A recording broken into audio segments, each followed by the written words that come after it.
السلام عليكم وأهلا بكم في قناة رامان. أول قناة من نوعها تقدم المحتوى باللغتين العربية والكردية.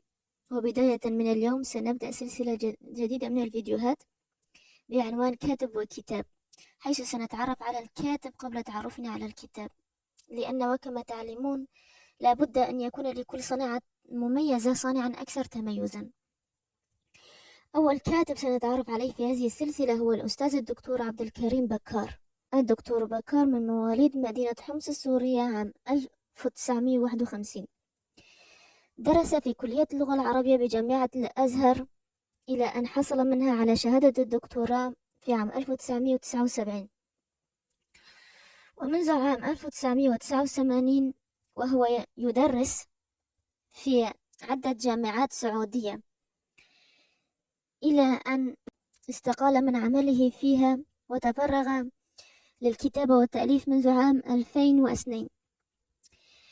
وتوجد لديه أيضا قناة على اليوتيوب فيها الكثير من الكتب الصوتية القيمة يمكن لكم الاطلاع عليها.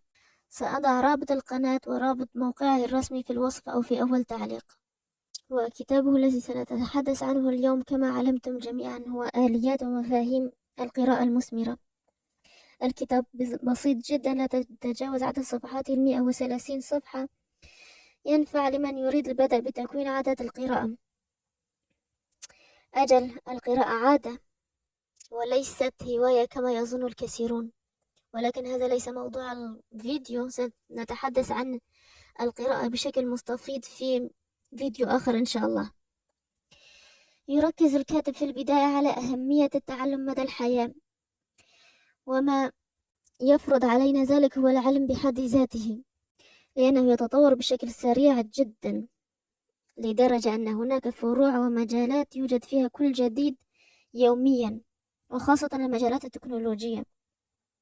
فمن لا يقرأ ولا يبحث عن المعلومات الجديدة ستمر عليها ستمر حياته كلها على شكل فرص ضائعة.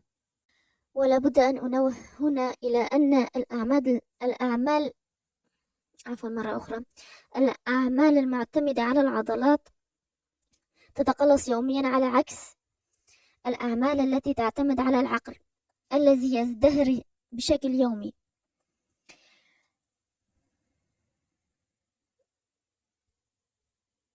ذكر الكاتب أيضا عدة أنواع من القراءة، ومنها القراءة الاستكشافية التي نستخدمها عندما نذهب إلى مكتبة أو نتصفح مكتبة إلكترونية. فنحن لا نقوم بشراء أول كتاب نجده أمامنا، بل نمسك الكتاب، نقرأ اسمه، نتصفح فصوله، ويمكن أن نلقي نظرة أيضا على الفهرس.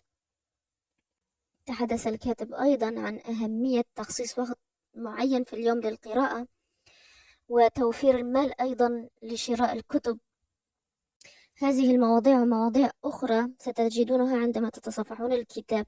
وإذا كنتم ستبحثون عن هذه المعلومات بشكل مخصص، فهذا أيضا نوع من أنواع القراءة ستعرفون اسمه عندما تقرؤون الكتاب. أرجو أن أكون قد حفزتكم للقراءة، وخاصة قراءة هذا الكتاب. هذا كل ما لدي اليوم، إلى أن ألقاكم في فيديو آخر. ابغوا الخير للغير، لأن ما تتمنونه للغير لا ينقص من رزقكم شيئا. والسلام. دعوني أنوه مرة أخرى بأهمية أن تبغوا الخير للغير، لأن ما يجدونه من خير لا ينقص من رزقكم شيئا.